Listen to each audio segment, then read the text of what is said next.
कृपया अपनी पसंदीदा कहानियों के लिए कार्टूनी टाउन चैनल को सब्सक्राइब करें। अच्छे संस्कार और ज्ञान का ये सफर जारी रखें। रात का समय था। हीरा अपनी माँ मुन्नी और पत्नी शालू के साथ अपने खेतों के सबसे पुराने कुएं के पास जा रहा था। तभी मुन्नी और शालू एक बड़े से कद्दू से टकरा जाती है। अरे रे, माफ करना देवियों, मैं आप दोनों के बीच में आ गया। आप दोनों को कहीं चोट तो नहीं आई ना? शालू और मुन्नी एक दूसरे को हैरानी से देखती है। अरे, मैंने अपने जीवन में बोलने वाला कद्दू कभी नहीं देखा। ये तो पहली बार ऐसा अनुभव हो रहा है। बड़ी अद्भुत बात है, क्यों माँ जी? हाँ बहू, बिल्कुल सही कहा। आज से पहले कद्दू की सब्जी पकते हुए तो देखी थी, पर बोलता हुआ कद्दू तो मैं भी पहली बार देख रही हूँ। अरे तुम दोनों को यहाँ पर भी चैन नहीं, जब देखो बातों में उलझ जाती हो। चलो अब जल्दी से, रात होने से पहले हमें कुएं के पास पहुँचना है। अरे मुझे क्या बोलता है, तेरी पत्नी ने ही मुझे रोका था। ए शालू, चल अब जल्दी जल्दी कदम बढ़ा। हाँ, चलिए ना, मैंने किसी को पकड़ के थोड़ी रखा है। एक बात तो बताओ जी, क्या कुएं के पास सच में हमें खजाना मिलेगा? अरे जोर जोर से बोल के सबको बता दे, वहाँ पहुँचने के बाद स्वयं देख लेना।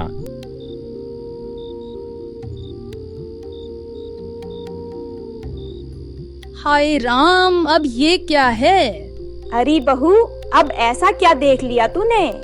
अरे माँ जी, मेरी ओर नहीं, उधर तालाब की तरफ देखिए। उस तालाब का पानी उल्टा बह रहा है और उधर से वो रोशनी आ रही है, उसे भी तो देखिए। हाँ बहू, कहे तो तू ठीक रही है। यहाँ तो सब कुछ अजीब अजीब हो रहा है।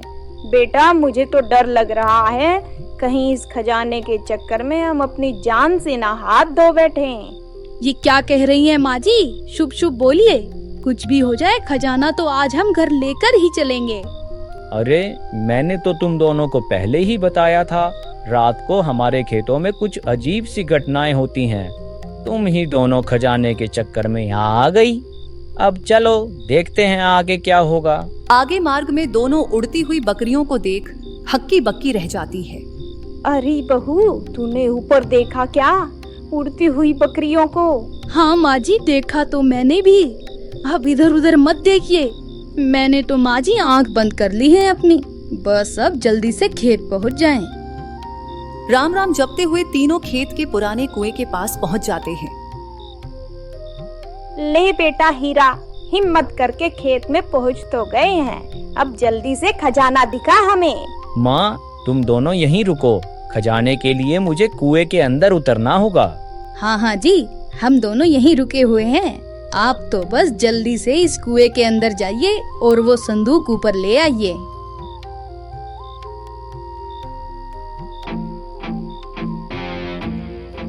हीरा कुएं से संदूक को बाहर ले आता है। अरे बहू, देख तो खजाना आ गया, जल्दी से इस संदूक को खोल। हाँ माँ जी, जल्दी से खजाने के दर्शन करते हैं। तुम दोनों में सब्र नाम की चीज है या नहीं? संदूक को घर लेकर चलते हैं, वहीं खोलेंगे। यहाँ किसी ने देख लिया तो मुसीबत आ जाएगी। ठीक है बेटा, ले फिर जल्दी से ले चल इसको घर। आजा बहू, हाथ लगवा। तीनों मिलकर उस संदूक को बड़ी मुश्किल से उठाकर अपने घर ले आते हैं। अरे कौन है भाई दरवाजे पर? पिताजी जल्दी दरवाजा खोलिए। अरे आओ आओ, जल्दी से भीतर आ जाओ। अरे बहू सुन तो, जल्दी से इस संदूक को खोल, मुझसे अब इंतजार नहीं हो रहा। हाँ माँ जी, अभी खोलती हूँ। मैं भी तो और इंतजार नहीं कर सकती हूँ। अरे ये खजाना कहीं भागा थोड़ी जा रहा है। इतनी रात को संदूक खोलोगे तो आवाज होगी, पड़ोसियों को शक हो गया तो मुसीबत आ जाएगी। सुबह देख लेना, अब जल्दी से सो जाओ।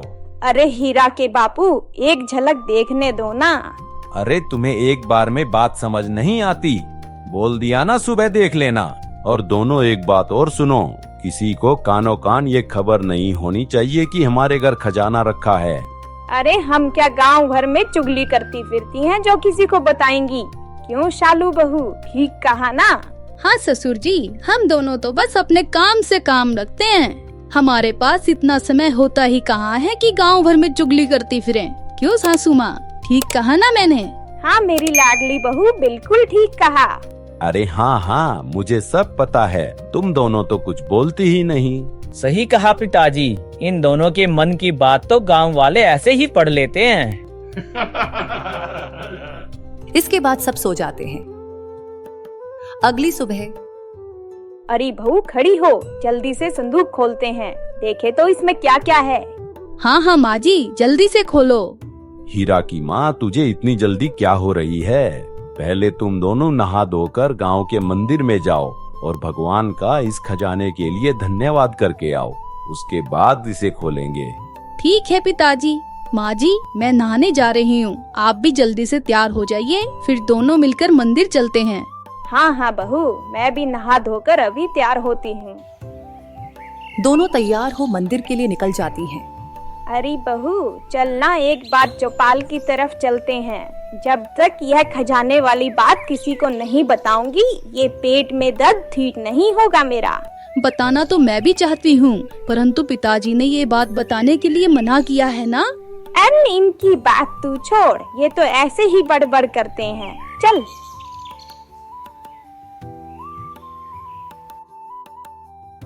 अरे क्या बात है, दोनों सास बहू बड़ी खुश दिखाई दे रही हो। अरे खुशी की तो बात है ही ना। अरे क्या बात है मुन्नी, मुझे भी तो बता।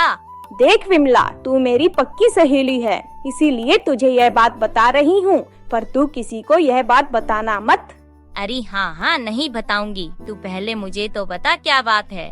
अरे सुन, हमारे खेत के पुराने कुएं में एक खजाने से भरी संदूक मिली है। सच में? क्या बात कर रही है मुन्नी? हाँ मौसी, सासू माँ बिल्कुल ठीक कह रही है। इतना ही नहीं, कल रात को तो हमने हमारे खेत में एक बोलने वाला कद्दू भी देखा। अरे हाँ विमला, और जानती है, कल रात को तो तालाब में पानी भी उल्टा बह रहा था। अरे माँ जी, वो उड़ती हुई बकरियाँ भी तो देखी थी ना हमने। अरे तुम दोनों सुबह सुबह भांग पी कर आई हो क्या? इतना भी झूठ मत बोलो कि विश्वास ही ना हो। अरे मैं झूठ क्यों बोलूंगी, बाकी तेरी मर्जी, तुझे विश्वास करना है तो कर, नहीं तो मेरा क्या। उधर घर पर मोहन अपने बेटे हीरा को बुलाता है। अरे हीरा बेटा, इधर तो आ। हाँ पिताजी, कहिए क्या बात है? अरे सुन, इस संदूक का सारा धन निकाल कर घर के पीछे गाड़ देते हैं। पर क्यों पिताजी? मैं तेरी माँ और बहू को अच्छे से जानता हूँ, अब तक तो उन्होंने गांव भर में ढिंडोरा पीट दिया होगा इस खजाने के बारे में। हाँ पिताजी, ये तो आप बिल्कुल सही कह रहे हो। अगर गांव वालों को इस खजाने के बारे में पता चल गया तो बड़ी मुसीबत आ जाएगी। दोनों मिलकर सारा खजाना घर के पीछे गाड़ देते हैं। अब एक काम कर बेटा, कोई घर में आए उससे पहले वो पुराना हल जो पड़ा है ना, वो और साथ ही पुराने औजार सब इस संदूक में डाल दे। समझ गया पिताजी, अभी करता हूँ। उसी रात विमला खजाने वाली बात अपने पति को बताती है। अरे विमला, तू भी किसकी बातों में आ गई? सारा गांव जानता है तेरी सहेली और उसकी बहू कितना बड़ा चढ़ाकर बातें करती हैं। नहीं जी, मुझे लगता है इस बार वो सच बोल रही थी। अगर तेरी बात सच है तो मैं अभी सरपंच जी को जाकर यह बात बताता हूँ। फिर आज रात हम सब गांव वाले मिलकर उनके खेत में जाएंगे, देखते हैं क्या पता अभी और भी खजाना बचा हो। नरेश, जा बाकी सब गांव वालों को भी बुला ले, अभी हम मोहन के खेत में चलेंगे, देखते हैं क्या बात है। ठीक है सरपंच जी। सभी गांव वाले मोहन के खेतों की ओर चल पड़ते हैं।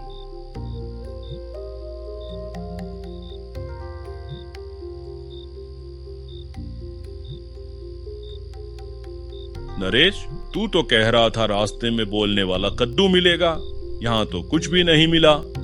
और देख, तालाब का पानी तो बिल्कुल सही दिशा में बह रहा है। सरपंच जी, नरेश तो कह रहा था उड़ती हुई बकरियां भी मिलेंगी रास्ते में, हमें तो कुछ नहीं दिखाई दिया। मुझे तो लगता है दोनों सास बहू ने मिलकर नरेश की बहू को उल्लू बना दिया। कोई खजाना वजाना नहीं होगा यहाँ। सभी पूरे खेत और कुएं में देखते हैं, पर उन्हें कुछ नहीं मिलता है। अरे मैं तो पहले ही कह रहा था यहाँ कुछ नहीं है। नहीं श्याम भाई, दोनों सास बहू कह रही थी कल ही वे खजाने से भरी संदूक अपने खेत से घर लेकर गई हैं। अगर ऐसा है तो उस खजाने पर पूरे गांव का हक है। भाइयों चलो अभी मोहन के घर चलते हैं। अरे मोहन तनिक बाहर तो आ।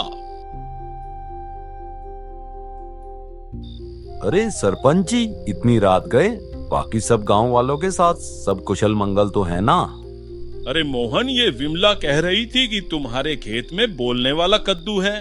भाई मोहन, सुनने में तो ये आया है तुम्हारे खेत में तालाब भी उल्टी दिशा में बहता है, साथ ही आसपास उड़ती हुई बकरियां भी हैं।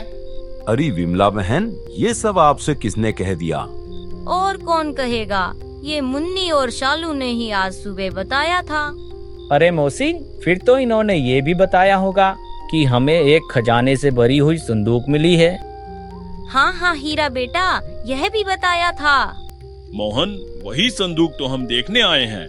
यदि तुम्हें खजाना मिला है तो उस पर पूरे गांव का अधिकार है। हाँ हाँ सरपंच जी, आइए ना, भीतर आकर स्वयं देख लीजिए क्या खजाना मिला है हमें। अरे सासू माँ, आपने क्यों सुबह विमला मौसी को सारी बात बताई? अब देखिए ये गांव वाले सारा खजाना लूट कर ले जाएंगे। तेरे बाबूजी ने तो मुझे यह संदूक छूने भी नहीं दी है। यदि मुझे यह संदूक खोलने को मिल जाती तो इसका सारा खजाना मैं कहीं छुपा देती। हाय राम, अब तो ये सारा खजाना गांव वाले लूट कर ले जाएंगे। सरपंच जैसे ही संदूक खोलता है तो हैरान रह जाता है। अरे मोहन, यह क्या? इसमें तो पुराना हल और औजार पड़े हैं। बस यही मिला है सरपंच जी हमें अपने खेत में। अब यह भी किसी खजाने से कम थोड़ी है। इस हल और औजारों का इस्तेमाल करके हम अपने खेतों में अच्छी फसल उगा सकते हैं और फिर उस फसल को बेचेंगे तो खजाना ही तो आएगा ना। सही कहा ना मैंने सरपंच जी? हाँ मोहन, यह तो तू बिल्कुल सही बात कह रहा है। अरे नरेश, तूने तो पूरे गांव वालों की सारी रात खराब कर दी। चलो अब यहाँ से। अरे मुन्नी, आगे से ऐसा मजाक मत करना, पूरा गांव परेशान हो जाता है। अरे विमला, मैंने तो इन सास बहू के बारे में पहले ही तुझे कहा था। ये दोनों बड़ा चढ़ाकर बात करती हैं। चल अब चलकर सो जाते हैं। सभी गांव वाले अपने अपने घर चले जाते हैं। आप तो कह रहे थे बहुत ज्यादा खजाना है, अब ये कैसा खजाना हुआ? अब मुन्नी जो है यही है बस।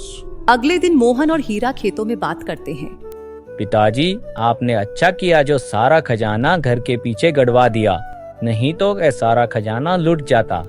हाँ बेटा, तूने भी तेरी माँ और बहू को बेवकूफ बनाकर बड़ा अच्छा किया। वो तो करना ही था पिताजी, आपको पता है ना उन दोनों के पेट में कोई बात नहीं पचती।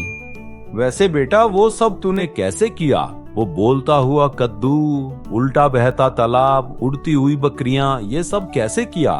वो पिताजी, मैंने कद्दू में स्पीकर लगा दिया था, मोटर लगा के मैंने तालाब का पानी उल्टा बहा दिया था। और वो बकरियां? अरे वो तो नकली बकरियां थी पिताजी, मैंने ऐसे ही पेड़ पर टांग दी थी, हवा के झोंके से झूल रही थी। बहुत अच्छे बेटा, इन सब की वजह से ही तो तेरी माँ और बहू की बातों पर गांव वालों ने विश्वास नहीं किया।